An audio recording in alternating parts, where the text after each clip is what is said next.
What's up? We're the Just Noise Boys. It's been a while. We haven't recorded an episode in fucking 2 months. But here we are with the other noisy boys. We got T-Scoots, a.k.a. Travis, and Coop Dog Millionaire, a.k.a. Coop Dog, a.k.a. Cooper. A.k.a. Coop Dog Millionaire. I just said that. A.k.a. there's Coop in that dollar. Coop in that dollar. Dollar Coop, y'all. We are CARCOSA, and we're just chilling today. We started filming a music video. It hasn't been finished yet, but we will finish it soon, and you will see it maybe in a little bit. Hopefully. You'll see it. Anyways, so, yeah. How's everyone doing, Travis? How's everything been with quarantine and life and drums and shit? Cymbals are fucking expensive, and I've been practicing a lot, so it's been expensive.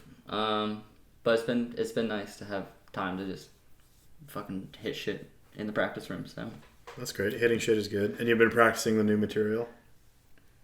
Yeah. That's what I like to hear, baby. He's been practicing it more than I have. That's a fact. It's for true. everybody. That's a true fact. That's very not true. surprising. True words have never been spoken. Cool. Anyways, and Coop Dolla, what's Coop Dolla been doing? How's Coopy? Not too much. Let's start. How are you, Johnny? I'm I just asked you. You just used the Uno reverse. That was Uno reverse. It's like big time. Job interview right here. Shit, boy. Yeah, I'm doing fine. I think the last time Banner and I talked was with the Angel Maker boys, and I hadn't even moved into my new place yet. I've been there for over a month now.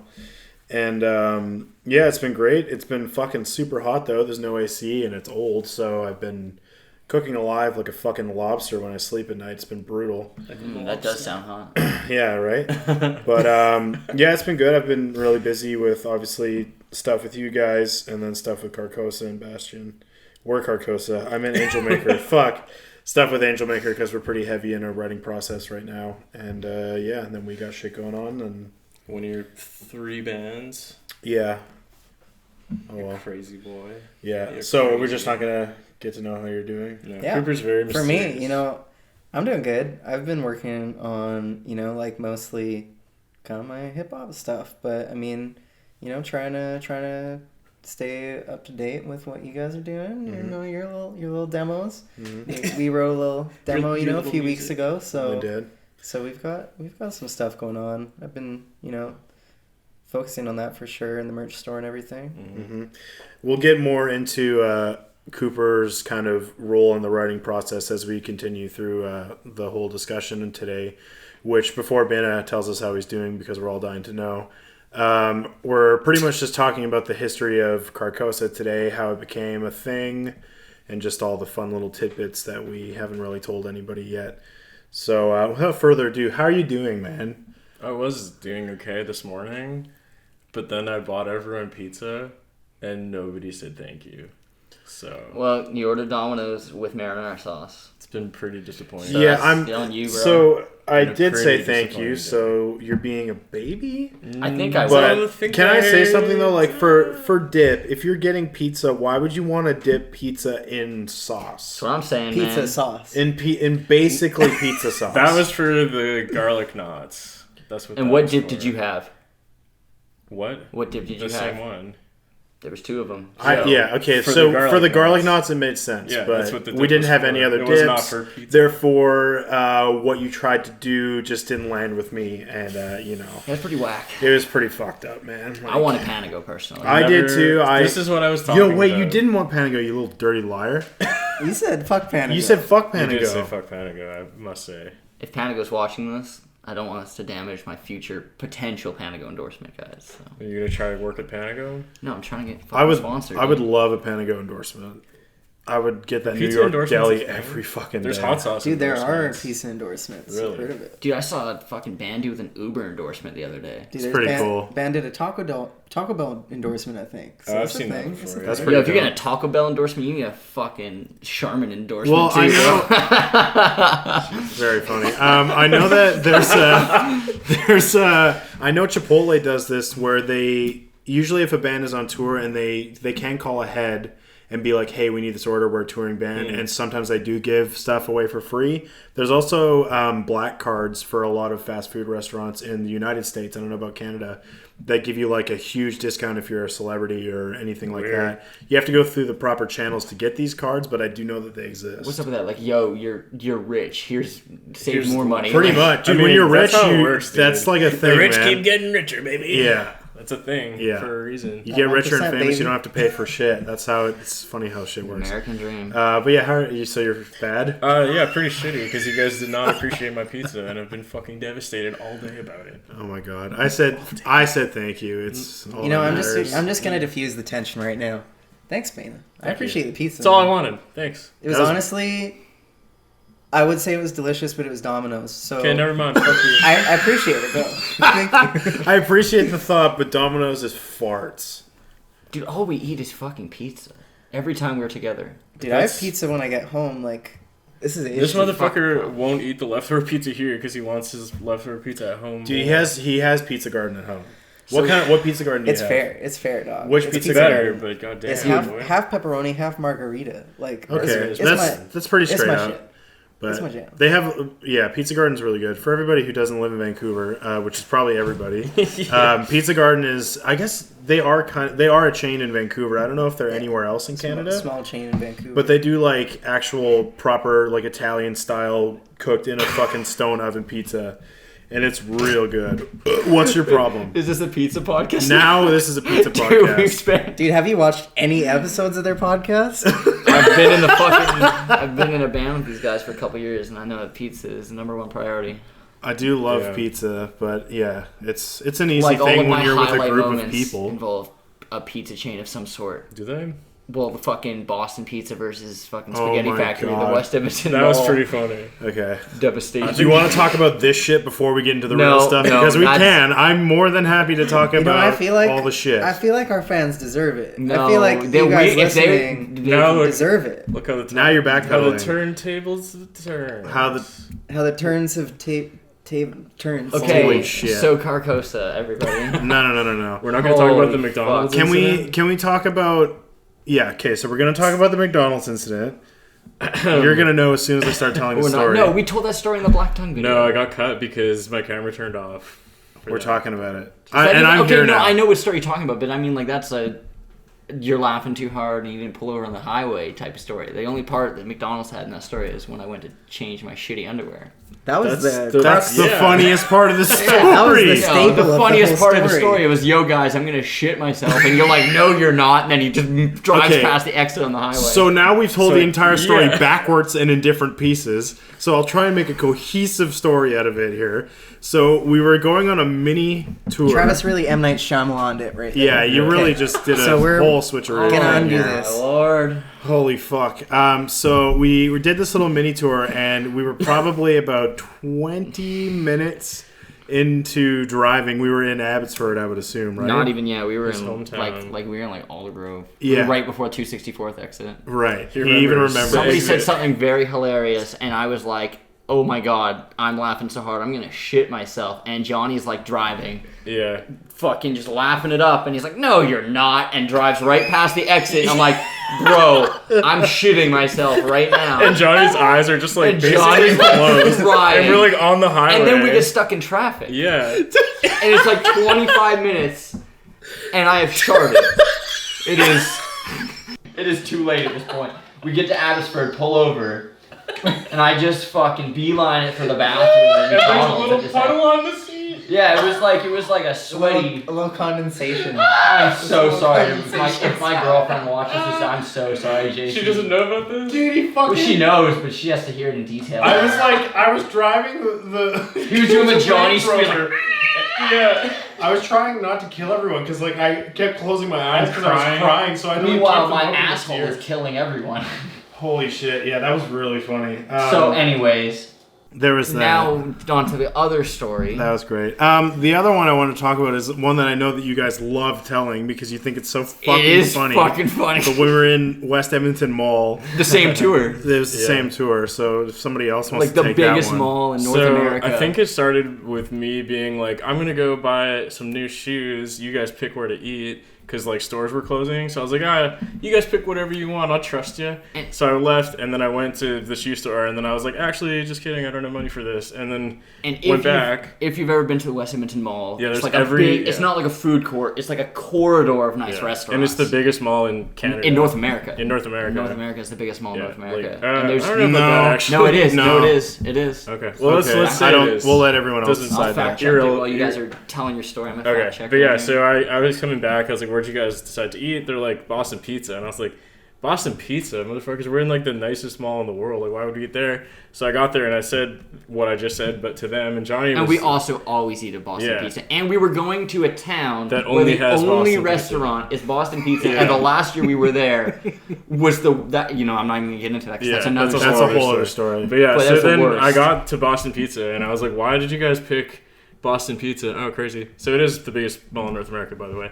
But yeah, so I was like, why'd you guys pick Boston Pizza? There's so many other options, blah, blah, blah, blah. And Johnny was giving me that look. And it's also Very worth noting mad. we had already sat down. And Travis was like, yeah, that's what I said. Fuck Boston Pizza. And me and him were like, yeah, fuck Boston Pizza. And Cooper was like, fine, I guess. And Johnny was very upset. And they had all only got water or something so far. So I was like, who gives a fuck? We haven't bought anything. Let's just leave. We only got water because they weren't going to serve us fucking anything because Cooper didn't have his ID. Yeah. So they were like, oh, because like I just wanted a beer or something. And they're like, no. And they made us go sit in the fucking kiddie section. Yeah, they were already being assholes. So I was like, why So are I we was like, here? you know what? Like, Fuck what is Boston this? Pizza. Yeah. I have no stake in this franchise. I'm out of here.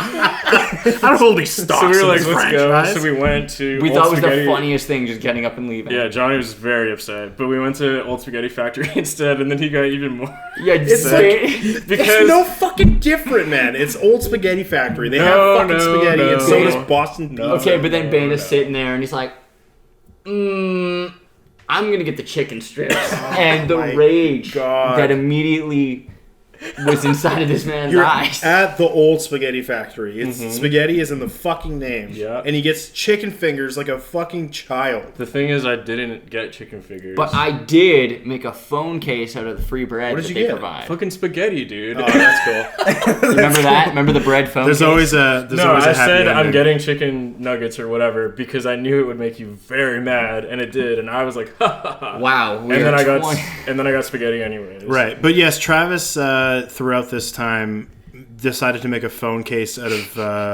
some sticks, baguettes. I guess? Yeah, like the big ass big loaf. It was of bread. it was like a loaf of bread. That was very funny. I thought that was hilarious. So we're Cheered 20 Johnny minutes up into a the little bit. podcast, and we've only talked about pizza and Hey spaghetti. man, we don't really have a That's time fine. limit. It doesn't fucking matter.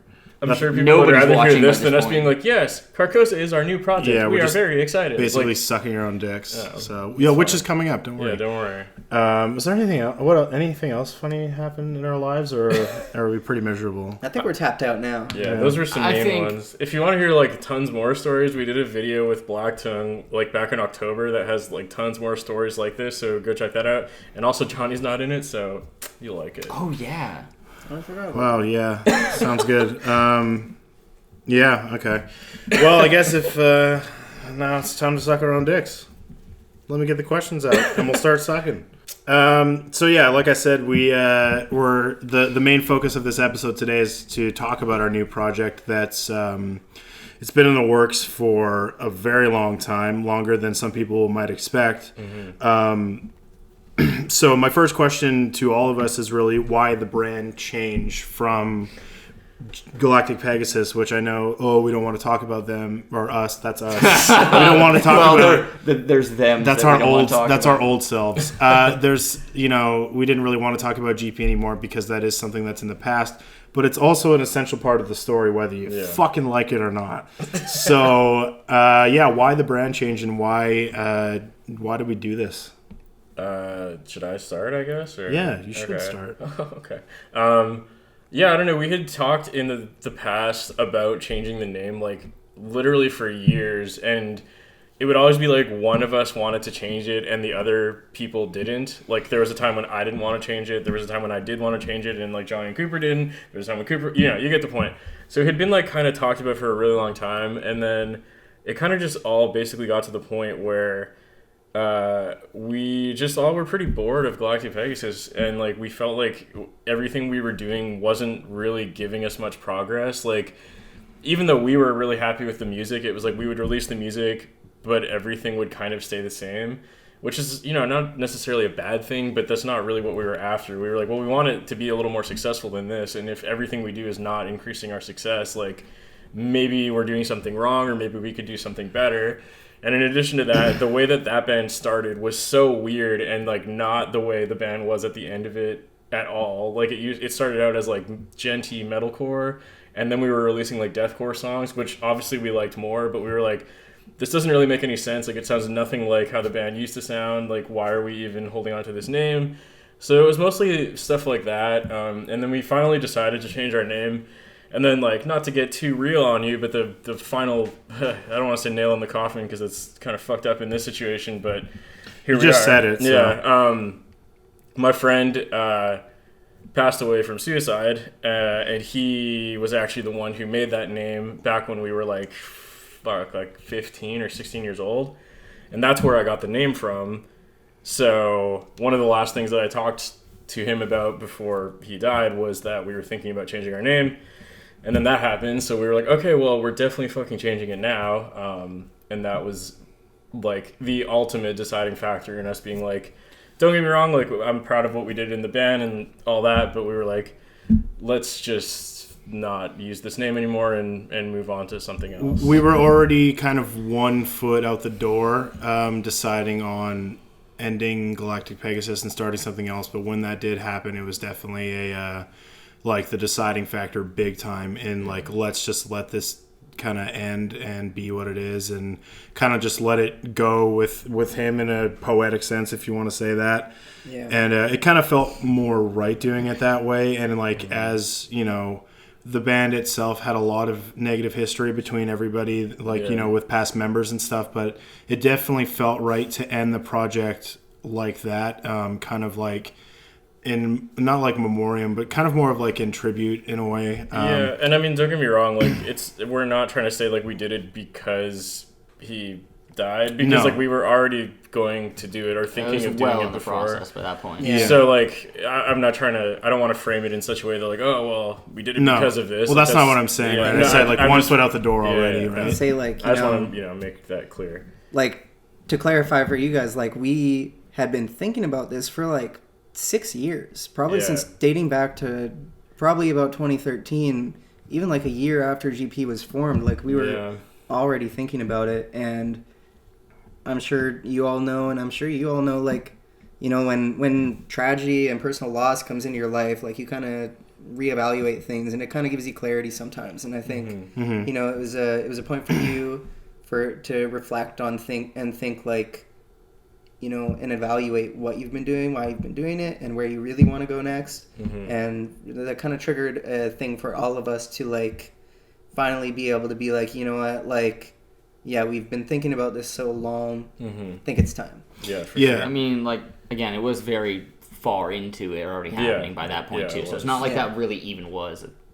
Well, like, it was to some degree, but that's kind of what I was saying, right? I mean, like, we had already written the CP by that point. No, had we not? It wasn't finished. We hadn't even had our first writing session yet. Yeah, really? No, we hadn't done it yet. But like, besides the actual emotional attachment to GP and that kind of stuff, for me personally too, it was more of just like a motivation thing. Like, I really didn't feel like writing music for that project within that subgenre, and the music that we had been writing felt heavier. It felt darker. So I didn't really want to stick with that project with the direction we were going in. It made more sense to move on to something else and kind of like refresh ourselves, because we were very, at that point, unmotivated. We weren't, you know, feeling the love, I guess you could say, anymore for the project, which is unfortunate, I'm sure, to people who actually, you know, did like GP. But I mean, it's fair to say too, before I was in the band, but like every record is different. Completely different. Different vocalists, different production. And we had different members for like every single album or EP or whatever release. Yeah. And yeah, it's just like, I don't know, it's honestly, it kind of just felt like we never really found our sound, I guess, until like Dysphoria, which was like the first EP we wrote with Johnny on vocals. First EP too. Yeah, and with you as well, yeah. But that was, I don't know, like that was kind of the EP. I don't know how you guys feel about it, but that was the EP that I thought was like, this is what I think we should sound like. And like clearly with the songs released after, like that's kind of the direction we were going. But at that point, we had already been a band for like 6 years or whatever. So it was like people have already heard us and decided if they like us or not. And it didn't really seem like anything we did didn't matter, but like it wasn't really growing us at all. So we were like, I don't know, what are we doing here? Like, why don't we just start a new band with the style we actually want to be from the beginning? Yeah. Brand it and market it that way. And, you know, with the four of us who actually get along and not like a bunch of ex-band members who didn't work out.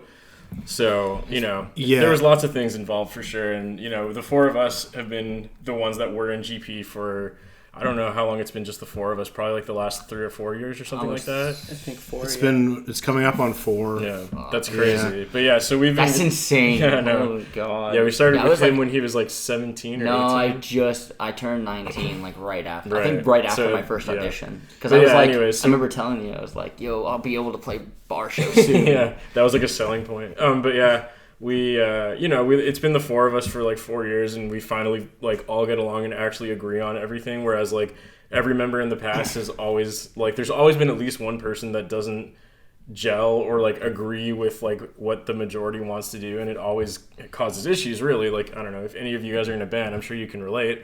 It's also worth mentioning that's probably, like, people always ask why we don't have a bass player. Yeah. And that is honestly a big reason, because these guys, at least, I'm still the newest to the band, so to say, but these guys have gone through a lot of awful experiences with trying to add people. Some of them to were the band, good too, right? by the way. Just of course. But you have something that works, and then if it ain't broke, don't fix it, right? Yeah. It's I just like it's something that we don't necessarily need, and I just don't feel like bringing. You're in trouble now. I don't really care. I don't like big fucking deal, but like I just don't feel like we need to bring anybody else into the fold when the four of us can, work together already pretty fluidly. These guys play fucking 9-10 strings, dude. Like, what do we need a bass player? It's just, I don't know.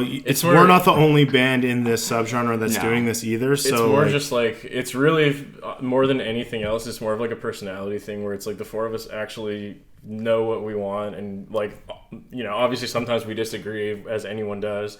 But for the most part, like, big picture, we all seem to know and want more or less the same thing. Mm-hmm. That's incredibly fucking hard to find, to be honest with you. Mm-hmm. And, sometimes it sucks and you have, like, a member who it ends terribly with. And sometimes it ends fine and they just don't want the same thing and it's no big deal. But regardless, either way it goes, like, that's a very, very hard thing to find, is a group of people that all, like, want the same thing and are willing to work towards it. Yeah. So... again, since it's been the four of us in the last 4-ish years, we have always felt like we kind of get each other, if you will. Mm-hmm. And, I don't know. So it's just like, man, like, why don't we just start again with the four of us? And, like, how we were also thinking, like, how much easier maybe it would be if we start, like, on the right foot, instead of being this like weird thing that was like a solo project, but then also a band, but also like Gent Meets Pop covers, but not, that also does original. Like, it made no sense because it wasn't really supposed to be a band in the first place, and we kind of just like had to figure it out along the way. Whereas this started with like the intention of like, this is going to be a band, this is the four of us, and we are all writing together. You know what I mean? It was also like, I'm sure you guys feel the same to a point for sure, but I just also wanted to be taken a bit more seriously in terms of, who we were as a band and our image. And especially on Dysphoria, I like wrote some pretty like emotionally heavy songs, And sometimes I kind of feel like that got thrown to the wayside because our name is kind of a quote unquote gimmick, if you want to say that. Well, that's how the band started. I get it. And right, the name helped in some circumstances, obviously, like big time. But at the same time, too, I wanted to be taken more seriously as an actual band. These lyrics aren't, I'm not fucking around. Like, it's not jokes. It's not like a... It's not about Monster Energy. It's not about Monster Energy drinks and all that kind of shit. It's about actual real... Park lyrics. Yeah, that too. But yeah, that's kind of where that is. For sure. So that's kind of, I guess, like a brief explanation of some of the things that went into deciding to start the new band. Yeah. And I guess like the final thing I want to mention with this, unless anyone has anything to add, of course, is like also the reason we treated it as like ending a band and starting a new band instead of like rebranding is because we just wanted to make it very clear that it's like, it's not like we're ever playing Galactic Pegasus songs in Carcosa. It's like, no, that's not a thing. This is new. It's like songs that were written for this project. It's like, it really doesn't have anything to do with GP other than that it's the same 4 members. So we just thought it made way more sense to be like, this is just a new band. It's new music. It's different. It's, you know, hopefully it sounds different enough from GP. I think it does. Mm-hmm. And yeah, that's why we chose to do it this way. I know there was like some people who were kind of confused, like why, like they thought it was just a rebrand, which I guess like technically speaking, it kind of is, but it's also not, because like a rebrand to me is like, oh yeah, it's like that band, but they're still playing like their old material, and like that's not what we're doing. It's like Villains Youth Forever. Yeah, like that's not really what we wanted. So, and also we just honestly, not to sound like rude, but it just makes way more sense from like a branding perspective, where it's like we want to make people like the least confused we possibly can and make it very, very obvious. And we don't necessarily want people to think GP when they think Carcosa. Like it's like we want Carcosa to be like its own thing, and that's why we chose to be like GP is dead. This is Carcosa. Right. I think it's worth mentioning, too, that we did have a couple discussions when we were releasing Dysphoria about maybe we change our name. Yeah. Because the music was... that was definitely one of the times. Yeah, like the GP shit definitely changed, you know, project to project. But when, you know, we worked on Carcosa, it was definitely very different. It was, you know, Gent is far dead and nobody cares. And it's, you know, that joke is, like, gone now. But I feel the same way as Travis says. I know that you don't feel the same way, obviously, but I'm on that page as well.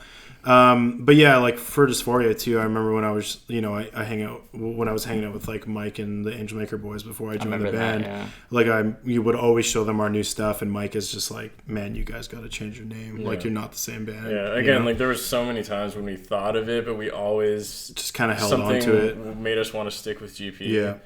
And then eventually it didn't anymore. We were like, it's almost like we kept doing that, and then it became like normal that we did that. Yeah. So then we were like, oh, why would we do it now though? Like now we're the band that changes their sound with every album, every release is different. The longer you wait, the just shittier it is to do. It was a little much. And then we were just like, you know what, like that's actually not working. Yeah. And I think like the affirming thing for us was when we did our ever since I joined the band, which is, you know, like 4 years ago, I guess almost. There hadn't been like a lot of amazing shows because the scene here has kind of been a weird transition period, I think. But at the same time, like, you know, people had just outgrown Gent, and Galactic Pegasus was so heavily attached to that at the time because that's, you know, GP was relevant at the same time. So there was a point where, you know, again, like people had decided what they thought of us, and they had seen us live locally, you know, however many times before I was in the band at least. And so there was a lot of shows that we played that were just really not great. Yeah. But then, you know, like, GP's doing their last show ever, and 300 people show up, and I mean that's, you know, it's kind of like to everyone. Like it kind of confirmed like what we thought. We were like, yeah, people are just like don't care enough to come out anymore, which is fine. There's like a little GP fatigue, like for sure. Yeah, and like clearly the fans felt it as well. Cause, but yeah, I mean that happens to lots of bands. But yeah, it was definitely in our case like fuck. There were so many shows we played to like 10 people, and we're just like, man, we had a band for like 7 or 8 years. Like, why are we even doing this anymore? There was a lot of mistakes made along the way. But and also with all this being said, it was like for most of us our first like serious band, so. Obviously, we had no idea what the fuck we were doing. Whereas, like, again, starting something new from all the mistakes we made with GP, we're like, okay, well, we're not doing this. We are doing this. This worked. This didn't. And let's like use all of the shit we learned and try and do something better than that. Right. So we know the origin story of the Galactic Pegasus name and where it came from, but the origin story for the name CARCOSA is actually pretty interesting in our case because initially our name was not CARCOSA and we had another name selected where all of us came over to Bana's house and we wrote down all of our ideas for names. Do you still have that? I have it somewhere. Yeah. Big old piece of... It was a huge piece of paper with a bunch of names. I had CARCOSA on there because I really liked the name. And everyone was like, that sounds like a fucking pirate. We don't want it, whatever. It was our second, our second choice. Yeah, it was up in the air. Yeah. But we went through pretty much all the names. There had to be at least over 30 or something. Yeah. And then we made up one instead that wasn't like a pre-made name that we came to the table with, which was Viscera. Or Viscera or whatever. Viscera. And we were like, fuck yeah, this name is really cool. Like, let's roll with this. This is pretty dope. And then it was you that... Was it you that saw it? I found it, yeah. So... We the artist who we hired to make Galactic Pegasus' logo, it's still hard to say. His name is Tyrant Type. He's amazing, by the way. He made a logo. So I followed his page because he made one for GP and like he's a good artist. So I see whatever the logo he designs he makes occasionally on Instagram. So I'm scrolling, and then I see one pop up that says Viscera, and it's by Tyrant Type, the same artist who made GP. So I was like, fuck. So I sent it to these guys. And I was like, hey. Another band is using this name, like, what are we going to do? And I think at first we were like, whatever, let's just go with it anyways. But then the band released their first song, and it was like, oh, it's like the CEO of Unique Leader Records' label band thing. And we were like, I guess we can't use that then. Yeah, they came out flying. Yeah, they're a really fucking good, awesome band. Yeah, no, they kick ass. It's also worth knowing that we were fairly deep into that, into the name change. It wasn't like we had come up with a name that was we were all like set on that name for like at least 6 months. And the team was done. It was everything. Pretty much. The good thing is we hadn't paid for any artwork. Or no, we did. We had the same album artwork we used, but we just had no names, no logo. Yeah, we hadn't got like a logo with our name made yet. But yeah, so when the whole stuff happened with Viscera, I think we pretty much agreed on CARCOSA pretty quickly. Pretty quick. Well, that was because that was the second name. And also because I was pretty persistent we had already recorded everything. So we're like, all we need is like our logo, emblem, and a music video, and that's all we need. Yeah. Like we had everything done except for that. So we're like, okay, well, we need to decide like now. Yeah.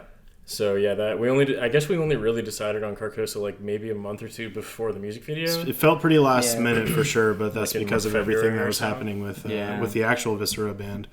Yeah. But yeah, so the origin of the name was initially from the first season specifically of True Detective. The other 2 seasons, I actually haven't watched the 3rd season yet of that show, but third season was actually good. Yeah, the second season with Vince Vaughn is big poo-poo farts. It's pretty bad. But the first season is fucking awesome.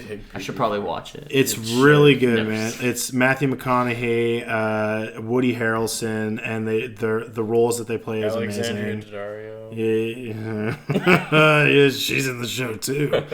But do you want to go into Daddario Strings? Daddario Strings. No, you guys are into Ernie Ball, yeah. Anyways. Stop being sus, Coop, bro. What was I saying? CARCOSA. Yeah, so that's like the first time that I guess all of us had heard of the name CARCOSA.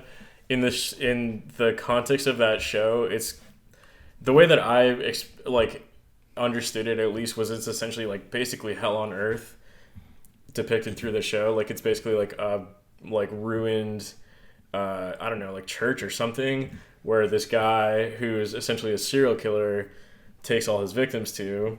I don't want to spoil it too much, but that's like a very broad explanation of it. And the visual of like the first time that the main characters go into CARCOSA was just like so crazy looking, and like that whole scene in the last episode of the show was just like amazing. And the 3 of us had seen the show. Travis still hasn't, but I don't know, for some reason that just like really resonated with all of us, and we thought that that whole season is one of the best seasons of any television show ever, in my opinion. Yeah. And I don't know, it just seemed like obviously it also seemed like a pretty like metal thing. I don't know. Yeah. It's pretty brutal. The whole like deep southern vibe with a little bit of like satanic influence in there was really cool. Yeah. Yeah, I fucking love that. I thought it was really cool and I really liked it. We're not a Christian band. Oh my god. And then it's funny enough, I don't think any of us knew this, or at least I didn't know this, but CARCOSA, I guess, originates from like really old like H.P. Lovecraft stories or somewhere around that time frame. Yeah, it's H.P. Lovecraft. Yeah, I still am not very knowledgeable about that personally. Like, I mostly only know the True Detective side of things, but I know they based it off of that, series of books or whatever a lot, obviously. Yeah, it's the character that's always associated with CARCOSA is the Yellow King, which is like, from what I watched in the video I sent you guys, it's like kind of a part of the it's like Cthulhu's cult brother who hates him or something like that. It's pretty fucking brutal. It's cool to check out. It's really very learn metal more if you about want to that. say that. It is pretty cool. It's pretty cool. It's very like existential, but also like cosmic. Like it kind of fits within the vibes of what we're big old kind of shooting cosmic for. Yeah, and then in addition to the name, also like we felt that CARCOSA and True Detective especially had like so much like imagery that we could base or not base a brand off of, but use to kind of like, I don't know, boost our branding and marketing, I guess you could say. Yeah, hence the yellow. Yeah, so like everything is yellow, neon yellow and black. So, Yellow King, for example. And if you look at our logo and our emblem, like there's lots of spirals, and like in the show, they're constantly making references to spirals, like time is a flat circle, life is a vicious spiral, whatever, stuff like that. They say that over and over and over. Yeah. And like the whole concept is kind of like, no matter what you do, shit's gonna repeat itself, and kind of like this downward spiral into madness. And I don't know, I mean, obviously as a metal band that's awesome because it sounds very metal, and from a branding perspective it's like, hey, we got spirals and neon yellow, which is not like a color that most bands use, so it makes us stand out a bit. If you're an Acacia Strain fan, on the song Observer, which is like the 22-minute single that they released with one of their records. Yeah, it's crazy. That's like welcome back to seeing our beautiful faces. So there's a 22-minute song at the end of, I believe it's Coma Witch. Yeah, it is. And it's like the B-side or something. Yeah, it's called The Observer, and in that there is a sample of Marty from the show just doing the whole life is a flat circle kind of fucking thing, which I always thought was super cool because they were going for this really like doomy, gloomy, swampy southern drawl kind of vibe with that song, and it's fucking awesome.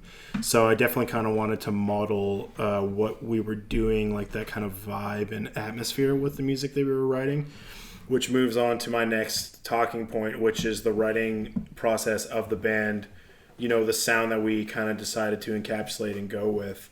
So kind of to meld all that together too, I have it as a question, but what were other influences from other bands that kind of made us, decide on the sound that we were doing?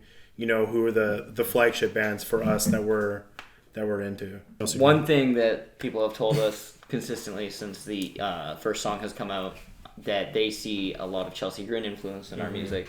And that's funny because none of us even, I don't think, had a thought of let's write a song that sounds like, like Hostage, for example. But that's not to say we don't like them. No, we love Chelsea. We love that album. That album is the shit. But it's just funny looking back now because we're like, oh yeah, we all were very much listening to that album when it was definitely subconscious for sure. Yeah, but we were jamming Eternal Nightmare a lot, and it definitely shows, especially on a Plague. I totally get like why people think now that. It's like, oh fuck. Yeah, it definitely sounds a little bit like Hostage, especially. It is kind of cool though to hear people be like, oh, you sound like this band we really like. I mean, a big part of it is like we're in the same tuning as them, and also like the main chord the main chord that's played in Hostage is the same one that's played in our song. Oh, is it? Yeah, like the dissonant chord. It's just like a weird dissonant chord that most bands don't use, like the 0-4 thing. I don't know what you would call that musically. I don't know. I don't hear many bands do that, but Chelsea Grin does that all the fucking time, and that's probably why we wrote it that way, but like didn't think of it when we were writing it, obviously. It's a minor second chord because the second note is a half step away from the root. But as far as like personal influences go, though, I think like for me, Humanity's Last Breath. Well, I think that's for a lot of us. Humanity's Last Breath is the band that we all agree with. Yeah, I think like definitely Bill Black Tongue because I was jamming the fuck out of Nadir at the time. Yeah, and also they're just awesome in general. Yeah, they're awesome. I mean, I know that they were influenced on a lot of GP stuff for a while there too. Sort to an of. extent. It's more just like we loved them, but I mean, I don't know. Like TP really I sounded feel like I them listen to at all. Pariah and I hear it a little bit. Yeah, you could Had elements in Pariah. Pariah. Some like Born Hank. I don't think I listened to them before we wrote Pariah. But I definitely don't did. remember. When I wrote Abyssal Plane, that was like definitely on a huge black tone kick. Probably Coma. That was probably when that came out. I like basically hadn't really listened to Black Tongue until we toured with them, which would have been after that. I'm trying to think of what else we were But into anyways, at the time. yeah. Personally, what were you guys? Yeah, and then well, I guess you can talk about this more, but like the Doom soundtrack as well, like Mick Gordon's work, mostly for Cooper's aspects of the EP. If you want to talk about that a bit. Yeah, I mean, like for you, obviously, like metal bands, you know, for me as well, like Humanity's Last Breath for sure.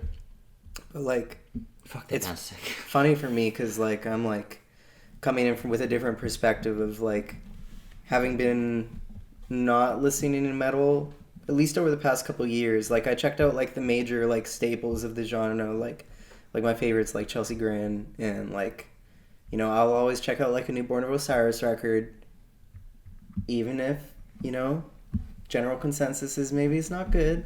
You know, there's always bands like that I check out, but at the end of the day, like Humanity's Last Breath probably main one of those, and then I just like, you know, get influence from other places like video games and Hip hop and stuff. yeah, and hip hop. But like for this project, definitely like Doom, first one, Doom Eternal, all the Mick Gordon type soundtrack stuff. I think Doom Eternal came out after we were done, but Doom 2016, just those vibes, yeah. And then and also like Dark Souls, like that's probably, at least for A Plague, that was probably like my main influence. Just like this huge like grand orchestral piece. And, we wanted to make sure that orchestral elements were you know a big part of the sound too, as well as atmosphere. And Cooper in his writing brings in a lot of the electronic influence, which you already kind of saw shades of on Dysphoria, big time, especially like Shadow King and Shadow King. Imbrium and all those songs and The Looking Glass and everything really, which I think is a really cool element to add to the genre. Like I think it's easy to say too, Brand of Sacrifice, not only in sound but what they did with their rebrand and starting a new band, were heavily influenced by them. Like God Hand is fucking awesome. Listen to it a lot. But like with like the trap beat kind of stuff underneath breakdowns and you know kind of including that element is like definitely your forte. Yeah, and it's like an interesting thing, right? Because it's like a line that like, you know, like we were just talking about earlier with like another band I won't say, but like you were like, oh, get that electronic shit out of metal. You're fucking around, but like, I mean, there's a lot of people that genuinely like think like that, and the instant they hear that, they're like, fuck it, I'm turning this song off. And there could be the fucking sickest breakdown, the breakdown of the fucking year, 3 minutes into the song, but because there's like an electronic thing 30 seconds in, like a lot of people just, you know, like they don't dig it. So it's like a delicate line too. Like you don't want to have too much of that influence where it's like then at a point where it's like you're kind of leaning in towards a new genre, but at the same time, like you do want to have some different vibes that aren't just stereotypical of your genre. So I mean, I like the electronic metalcore thing still, but I know that you guys don't, so fair enough. I think I'm probably the only one here that really has a strong taste in my mouth. Like I kind of skip that. Like that whole thing. Loving, like the new Eskimo Cowboy shit is awesome. No, I've never even listened. I get it. I I just don't. I wouldn't write it from it at this point. Yeah, but I also grew up on like Attack and Abandon All Ships and all that. I was kind of like, I'm a lot younger than these guys, if you didn't know. So I was probably a little bit more past of when like the prime time of that was going on. It was definitely like a big thing in like 2010-ish. Yeah, so, like I don't know. So it makes sense that it's kind of coming back 10 years later. Yeah. I'm just looking through my Spotify playlist that I started making last summer when we were doing all this. Amir, a little bit. Obviously, definitely. Look at yourself. Speaker of the Dead. I don't know about these guys. I was listening to a fuckload of Lorna Shore at the time. Not that familiar with them. I mean, I know the newer sound that they're doing with the whole black and stuff. Me and this guy at least were really. I definitely remember you guys. The two signals. We were showing us them a lot. Yeah, well, we wrote down too on the list like what we wanted to sound like. Oh yeah. And Blackened vibes were in there, so just there is a huge wave right now of Blackened deathcore. I fucking love Blackened, which I think is really fucking cool, and like Behemoth is a big influence on my writing as well. So bringing in that Blackened death metal vibe is cool, but like, yeah, it's definitely something I can see becoming a bit oversaturated over time. But I fuck with the vibes big time. Like right now, I'm definitely into it. Like, I mean, Humanity's Last Breath has it all over the place. Yeah. I don't really have any other like musical influences that you guys haven't already said. Well, there's that one, but I don't know if we want to. Yeah, I guess. But we don't really sound like them. No, but we were all definitely bumping the influenced fuck out That's of it. true. I by guess, like yeah. Alpha Wolf. Alpha Wolf and Dealer. I know Dealer's canceled, but at the time they weren't. So obviously I was super obsessed with both of those bands. Yeah, I mean that's not really the style of music we went for, but but it was there. There's definitely like a couple, like I guess like the intro of Our Scars like would be the closest thing to sort of like something they would do. You think so? Like the dun like that kind of like more bouncy shit. I think there's some other stuff on the EP like that. Yeah, That hasn't been released yet. But Drum wise, I think like I don't know if I'd consider it even similar, but I was listening to a lot of like just pretty straightforward deathcore. Like I was listening to a lot of High Art at the time. Yeah, the only other one I was going to mention is also Spirit Box, not musically at all. They know we love them, obviously, but more from like a marketing and branding perspective for myself and I guess Cooper as well. Like when we were trying to plan like the whole image of the band and like for how to operate ourselves as a business, like we just really looked to Spirit Box for a lot of influence on that side of things. Not so much musically because obviously we're not like a metalcore band, I guess you would call them. But they're obviously incredibly successful, so it's, you know, it just makes sense to look at a band like that in addition to being our friends is also very, very successful. So yeah. I think another last big one that I would throw down would be Slipknot. Really? Yeah, there's fucking like I remember For when drums, we were writing some of the drum parts for some of the songs. It's just like ass beating fucking beat down riffs. You can definitely hear it in like Phantom Black and stuff. You know, like you're not gonna listen Yes, to it like, oh, this when sounds that's like gonna Slipknot. That's not what I mean. No. But like, I can hear it. I can see what you mean. yeah, I think As for like where personally where I'm at for writing material for this project now, I'm like loving Within Destruction and what they're doing. Yeah. So I'm definitely trying to incorporate like some slammy stuff in what we do because I think that could be really fucking cool and make breakdowns really sick. But yeah, I don't know. I kind of was listening to a lot of stuff that wasn't metal either. I kind of like listening to the complete opposite of the genre that we're in to get inspiration from that genre and take it and apply it to CARCOSA. Kind of like what you were saying too with like listening to hip hop and all that kind of stuff. I mean, I feel like, you know, it just gives you another perspective and, you know, you can bring something fresh to the table and you don't get that like kind of, you know, metal fatigue like that you get. I think it happens with every genre. Yeah. When Oh, you just listen to 100%. the same genre I listen forever. to- yeah, I was gonna Only the say same it's shit worth all the noting time, that yeah. Bana only listens to fucking metal and the Midnight. Yeah. That's it. Yeah. I'm whatever, pretty to each their own. one-dimensional for sure. But yeah, I don't know. You can borrow your atmospheric influence from a majority of other subgenres. That's just kind of why I like I to. guess like movies and TV shows and video games too. Yeah, and I don't really, that's a big I don't thing really too. like notice that influence personally, but obviously that's the thing I do the most besides music is video games or movies. So I'm sure that rubbed off in some way, shape, or form. Well, I mean, the entire band name is named after a television show. Exactly. So there you go. But I meant like musically. I'm not sure if that rubbed off on me personally, but it might have. I don't really know. Right. I couldn't like pinpoint like an example, I guess is what I'm trying to say. Right. Also, with just speaking on the writing process of the record too, I know we've talked about this before and other stuff, but this was the first time too that we all wrote our songs together for the most part. Pretty much a majority of everything was written together in this room. 3 of the songs, yeah. 3 out of the 5 is pretty fucking good, I would say. 3 out of 5 is pretty not half bad. I mean, even then, we still re-recorded them and like added little bits while together. So at the end of the day, like we did all work on every song together. Yeah, everybody had equal input on songs. Really, except for my songs, you can't touch them. My songs are done, okay? But no, like kind of what I'm trying to say. one of the songs that we did, like, or that I did, Vanta Black, I wrote fucking almost was 3 a years GP ago song, now. yeah. Initially That was the supposed to be a only GP one, song. We brought that all the way to CARCOSA and we used it.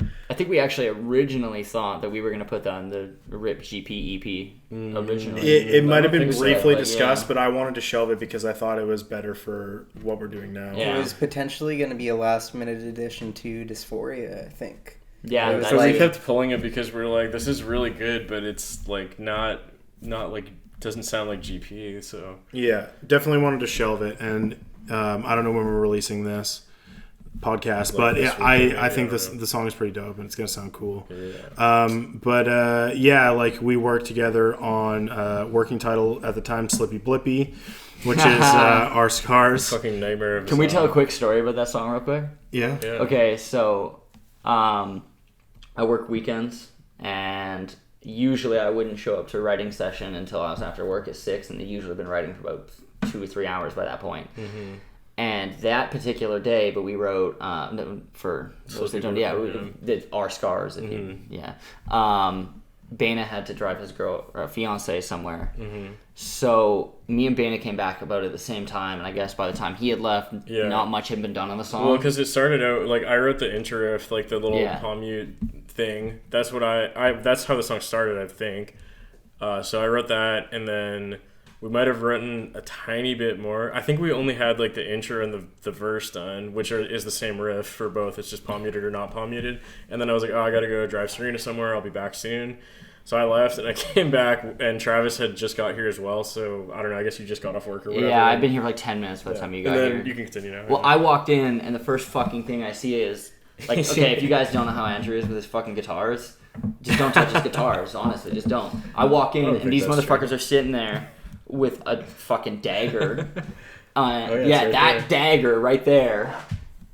And they're just like fucking having their way with this guitar, with this dagger. I don't think I don't let people play my guitars. I think I just don't let you play my I don't know. You get pretty, I don't know, the look in your eyes when Johnny's like ripping on your guitar is something that... that's because he sweats a lot. Yeah, see, so it depends on Cooper and I kind of were just on our own, and the song was ridiculous. I just felt like writing a really crazy section of just hard shit. Like, I think I just came up with the kick pattern first, and then just started doing the chugs, and then we were like, we got to do crazy shit in between.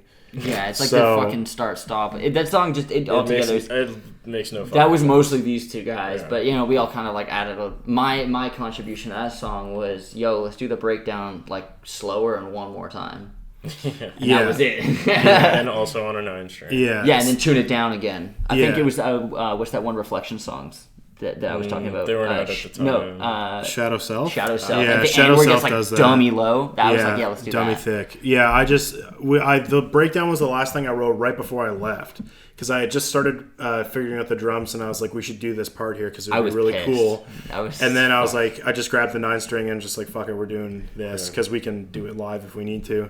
Well, yeah, we'll just pitch shift it. But like, so that was fun. Cooper and I just kind of sat around for 25 minutes and fucked shit up big time. Yeah, I was literally only gone for like less than an hour. And I left on this like pretty like easy like nice like it's just a fun palm mute roof, whatever. Just kind of a bouncy. And then I came back and I was like, what the fuck is this? I was like, this sounds amazing, but like, can any of us play this? Like, how are we gonna do this? And you were just like, it'll be fine. And I still haven't learned it. Yeah, and then the first song we actually wrote together, the first writing session we had was a Plague, initially called Splinter, where I don't know, I just started playing the clean riff thing, and then we started building everything around that. Yeah, like we were supposed to have our session at some time, and Johnny showed up for the time, but you two were late for some reason, and we were like, what are we gonna do in the meantime?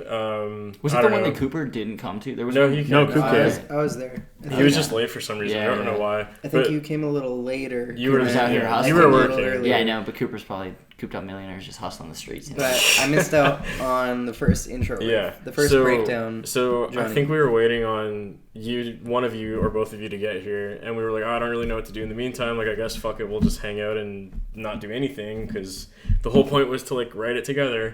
And then Johnny is just like sitting at my area, like playing my guitar, and he started playing like the intro to A Plague, which is that like clean part. And I was sitting here just like listening to what he was doing, and I was like, shit, that's pretty cool, man. Like, can you hit record? So he did, and he recorded that. And then I think I put the palm muted chuggy things underneath it, maybe, I don't remember. And then Cooper came there shortly after. You did the follow-up verse part after the chuggy bit. Okay. That was your part. And then and then it I just think became that's- more of an arranging thing after that. We And started then- to piece everything together. And I wrote that "We're Made to Fall" breakdown. Yeah. I was like, there should be a little space here. Yeah. And then we honestly didn't know what to do for the space. Yeah. I was just like, just leave the space. We'll figure out like fucking breakdown call or something. Yep. Ended up being the sickest breakdown call on the record. Definitely worked out that And- way. It's one of them. Yeah. But yeah, there's a lot. Yeah, we've never done this before where everything was, for the most part collaborative. We kind of just wrote things on our own So we didn't before. really know Which what sucks we were because I didn't get to be a part of any of it. All right. And then the other song that we worked on was kind of happened in the same way, but all three of us were here. I think it was before Travis came with Absent, where No, because Cooper Ben pulled up that riff on his computer and he did something with it, and I said, I was like, yo, that would make a sick which song. riff? Oh, Just like the- the bendy. Oh yeah, you had that Yeah. one Which is before. super weird that's where we started with, because that riff Yeah. happens like once, and it's like in the middle of the song. But Cooper came up with the lead line that's underneath. I don't know when we're releasing this. We can so talk this is about the it. I don't last really song on care. the EP. Whenever The you best song on But the it's EP, definitely yes, besides the first song, Present, which these songs are related. It's definitely the most melodic song, I would say. Yeah. Definitely the song on the record that has the most It's metalcore influence. The only song with singing. It's also... No, there's no singing. There is. It's like in the background. Very, very background. I only did it on technically 2 songs, but yeah, there's a lot of the whole singing section at the end it's there. I just purposely buried it. I was gonna say it's definitely the most progressive song on the album. Yeah, for sure. Yeah, because there's a cool. Initially, we didn't really know what to do with the section, but there's like a instrumental section on that song, Which actually reminds me a lot of Beauty. That little like clean guitar part does somewhat remind me of Beauty from GP. Yeah, it's kind of similar. It's just a little moment. I kind of like that we did that because a lot of the record is pretty relentlessly heavy and a lot of dissonant augmented chords and stuff. Where this song has like real melodic structure. It's going somewhere. And at the end, I kind of wanted to add a really cool kind of like sad black metal influenced ending where we did like a triplet style breakdown and kind of changed the feel with that cool fill that you ended up adding. That was another that funny enough, even though like nobody would probably ever guess this, that you'll hear it when you listen to the EP, but the very like there's a little like 1-bar drum solo into a little blast section that ends the EP. And that fill was very Thy Art Is Murder inspired because I think it's in Coffin Dragger. They do like a bar of 5 before the chorus. And I said, because originally it just went right into that blast. And I was like, no, it'd be cool to have a bar of 5 and then put a little drum fill there. The drum fill's only... Yeah, they were not having it at first. And then I just made them program it. Yeah, I really like it now. I think it's super like tasteful. Super not down at first, and then after we listened to it a Small bunch, brain it's like, images. It's super tasteful. It literally didn't work at first. Yeah, and it I made don't know no what I don't know sense. what change was made, but there was like a minuscule change that was made and was like, oh, that clicks now. I think it was because we added like a stop. No. What happens is I show up 3 hours late and they've been listening to the song the way it is for 3 hours, and guitar players they don't want as soon. And I get it. It's like even when you like no, but it's Tell us how even you like really feel. ask any drummer that plays in a band that programs everything first. Anytime you're used to, and it's just anytime you change anything, you're used to hearing the demo or like you. This is my mom. You fucking got aliens. Yeah. Okay. Yeah, like you're used to hearing it a certain way, and then you're comfortable with that. And as soon as anything has changed, even if you're recording it for the album and you're used to the demo and it just sounds better now, like it's weird. And adding that bar 5 and everything was a little bit of a fight. I wasn't giving. I was like, I'm doing 1. I think the problem was it was in 4, but it was just like a drum fill straight into it, but having that pause, which made it 5, was like, oh, now that we're, I don't know. Yeah. It was something stupid like that, but I ended up liking it over time for sure. And then, like I said, I was really dead set on doing like a Death Heaven style kind of sad, melancholy ending. With these huge chords and stuff, and then that kind of gave Cooper and myself the opportunity to kind of flex a little bit with orchestral arrangements and stuff. Some gang vocals too, isn't there? I mean, there's no gang. I mean, I'm the gang. It's just me. Is it but like layered or? It's super layered. That whole section is big time layered. So that section at the end is. I'm going to make a separate video about how that song and the first song on the record are tied lyrically and thematically with the music. But I have like, a bunch of screams going on, obviously. And then underneath, I do have clean vocals. It's the only song really, besides the beginning of Vanta, but those are super fucked. that are clean vocals to tie the theme of the end of the record in. But I have like acoustic guitars going on in the background, and the record does end on a little acoustic outro thing. And I liked the progression that we ended up writing so much for that song that I was like, I really want to start the record off with that progression so that it feels like if you listen to the record, it's kind of like an infinite loop where you end endless spiral, like CARCOSA. If you listen to it on repeat, the EP you can do that. So like I initially wrote the acoustic outro, just with my acoustic guitar with waves and stuff in the background, and then for the very beginning of Present, which is the first song, I reversed all of that acoustic stuff. Everything I did for Absent is reversed, and it feels like it's swelling with the waves and stuff like that. So when you listen to Absent and it ends, you could play it all the way together and it would start over again in a perfect circle kind of thing. Time is like a flat circle. Yeah, which that kind of shit gets me off. Like, I love shit that's like thematically tied. I love it. I love that shit. And then the first song on the record was also just written by you. Because of the reasons you said. So I think that was another one where you just sent it to us and we're like, hey, I wrote this if you guys want to use it or alter it. And I think Cooper and I were both like, I mean, there's not really anything that I could hear with it, so I'm good to just roll with it. We didn't even change anything, I don't think. No. I think you might have changed like a couple drum things, but I didn't add anything. Yeah, added a, like for when you listen to the song, when you end up hearing it, it obviously starts off like, big chords and stuff like that, but it goes into a really chunky, dissonant breakdown that ends up bleeding into the next song, which sets the pace for the record in terms of mood until we get to the end. Mm-hmm. So it starts off, if you want to call it soft, I don't think it's soft, but it's more melodic than the rest of the record. Sad. It's sad. The theme of the record is sad.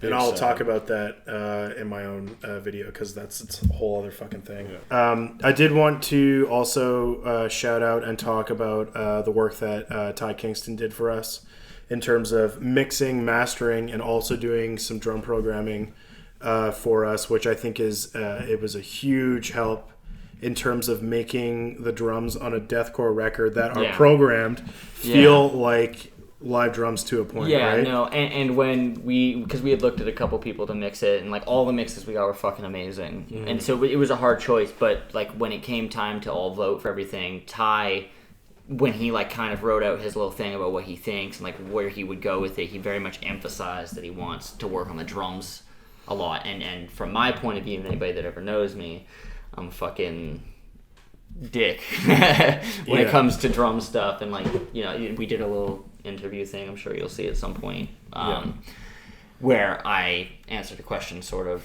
about program drums and how to deal with that in a band that programs them. And the reality is that it makes sense, but working with somebody that really emphasized making them as realistic as possible, and maybe like it was almost like producing to a point too where like a lot of people don't realize that producers will actually change things on an album to make it work better, right? And that's kind of like what it was. He changed a couple drum fills here and there. Drum producer, I guess. Yeah, you like produced the drums. Like he definitely changed some fills and like asked what we thought. And like I loved everything that he did. And it's not like the whole EP was completely programmed. Like we brought an electric kit here, and I MIDI tracked the drums at least. So like it's not like everything was completely just I didn't do anything. Yeah. But it was nice to hear it set up like that, and then the way he changed some samples, and like I think the drums sound fucking amazing. I think they're really good for what we've done, and like especially like the DIY approach we've taken. I think it's as good as it possibly could have sounded for what we did. Yeah, he used the Get Good Invasion kit, I believe. Yeah, right? I ended up buying it after I got our EP back because I was like, that sounds really fucking good. Yeah. I've been telling this guy for fucking 2 years. You don't know anything. And every time he's like, no, I like how they sound. Yeah. I mean, I did, and then he heard it done better, and I'm like, oh shit. Well, yeah, I mean, I still combine the ones I used to use. I just mix them because like I like the snare better on the one I used to use. Yeah. No, it's better to have more than less, right? Yeah, Ty was fucking awesome. Ty was great, and he took on our project with an open mind and like 80 orchestral files from Cooper. Fucking so many layers, and getting 3 separate folders of files for songs from 3 different fucking people. So for context, other than the drums, which we just explained, we also did it in a way where it was like, other than the Ty's like mixing, mastering, and producing of the drums, everything else was done by ourselves. in sort of a weird way, I guess. So we tracked like all of the guitars and bass here. Just behind the camera is like my whole studio setup. You guys have seen it in all my videos. So we recorded everything there, or here rather, using a Solar Guitars 8-string with an Evertune and my Dingwall bass. Since it's tuned to drop E, we just pitch shifted the bass because it's like low as fuck and stupid, and I don't have a bass that does that, so that's what we did. So we tracked and wrote all that stuff here, or the songs that we didn't write here, the ones that Johnny wrote. I think you sent me your stems, and then we just like re-recorded them anyways or something, so they were consistent. So it was all done with the same guitar, the same bass. Yep. So we did everything for guitars, I guess you could say, here. And then you did all your vocals yourself. Yeah. And then Cooper did all of the orchestral and like electronic stuff himself. Yeah. And then basically, we had like these huge folders of each project where it was like, here's all the guitar and bass stems, here's all the vocal stems from Johnny, here's all the whatever orchestral stems from Cooper, and we had like tons of files, and we had to give these all to Ty, and we were just kind of like, good luck, like hopefully it works, and let us know if you need any help. Luckily it was pretty seamless. I think there was only one or two things that were like a little confusing, but it was pretty minor. Yeah, he handled it really well. Yeah, given how much stuff we gave him to do, like he barely, I think like the only issues he had were things that like made sense, where it was like, oh, this file for some reason is like a millisecond shorter, so everything's like off, and you just have to try. I don't know. Like it was minor shit that was easily fixable. Right. Coop, can you talk about like samples and stuff that you used, or VSTs specifically that you used for orchestral and electronic stuff? Or I used so many, dude. I think there was like probably 40 tracks in a Plague. And the funny thing about that is like the end product of what we got was going to be so much different if it hadn't been for one night. There was one night, and I think it was the night before I had to send all the files. And I was just like, damn, like I put so much work into like the arrangement so far, but I had been like a little bit procrastinating on like adding like a couple things just because it was going to be a fucking huge job, dude. And I used like, that night I ended up listening to it, and I was just like, you know what, there could be so much more in this. So I ended up like adding the orchestral drums, which are in the final version. It wasn't gonna have drums. Oh wow. And I added the 12 fucking tracks of staccato female and male choirs. Yeah. Those were also not going to be in the song. Yeah. So it's like so much that you might not even really hear. I can't even. Yeah, there's already so much going on there. It definitely all comes together to make one thing rather than being a bunch of individual. Yeah, but if you listen to those files he sent over, it's like, holy fuck, like there's so much happening. With this like fucking like almost like a Slipknot, almost like industrial percussion thing. Yeah, that's on, like the big metal like a trash can sound. Yeah. Yeah, that was like an orchestral like. It was from beer kegs. It was from a VST called Damage by Native Instruments. Yeah. If anyone wants to check that out, like that was in there originally. Like I was like, that's like the I remember that. One of the first things I added, and I was like, that's gonna kind of build up the whole vibe of this part. It's that big like metallic sound in the background of the snare hits. And then, like I added layer by layer, all the violins, all the violas, all the brass, all the fucking cellos, all the woodwinds, everything you can imagine. On top of the electronic elements that you added too. There was also what any of that is. The like modulated sequencers and synths that like Mick Gordon uses, and like the huge like kind of sounding bass. Like it sounds fucking huge. I was trying to get all that, and like. It's a big job. So, when I tried to listen all back, I was like, you know what, like there's so much here, but there's like a centerpiece that's just missing. And I knew it needed those drums and those staccato choirs. And I added that, and I listened back, and I was like, the guys are going to flip their shit about this. And I think I immediately sent it to you guys, and I was like, all right, I'm done. Here you guys go. Yeah. And you guys were like, Oh. Sick. It's probably been done this Yeah. whole time. Yeah. But I was like, nope. And I remember being like, oh my god, because I remember like I had asked you like quite a few times for the files, and I was just like, oh man, like it's getting pretty close to the deadline. I don't know what we're gonna do. Yeah. And then you sent me that, and I was like, I regret saying anything because this is perfect. See, this is me, right? I procrastinate on things, but then, you know, the end product, sometimes. I can wait for Coop because I know Sometimes when I people are wait for happy with Coop, it. it's gonna be sick. Yeah. You know, That's always how it's been with Coop Dog. Okay. So I was gonna ask one more question, but fuck it. Oh wait, what was the? It was basically just, you know, what's the goals of the band. The goals of the band is to become a powerhouse, kind of like Death Clock, and take over the world. Of course. We want Corey Taylor's approval on this one too. Yeah, I hope Corey Taylor likes what we do. Notice us senpai. Notice And notice some senpai. But yeah, that's gonna be it for today's podcast. We'll definitely have to do another one with you guys soon. We should do another live stream as well. So I don't know if you guys have seen this, but we've been doing like a live stream with each song's release, kind of like talking about the track. So far, it's only been me and Cooper that have done it, but we should definitely do one like the day the EP comes out. If What we could day of all the get week is together, it? it's a Wednesday. I'm off. Oh. Hey. Retail boys But yeah, available. keep an eye out for that. And our EP comes out August 19th. You can get merch right now. The pre-orders end August 19th when the EP comes out. So these two merch designs will never be printed again. So if you want it, go check that out. That's going to be all linked in the Use description. the discount code RSCARS for 10% off your first order. That as well. Coop Dollar Bill. Yeah, I think that's it. Yeah. Thank you guys. Thanks, y'all. for Thanks for talking. coming and being good boys. Yeah.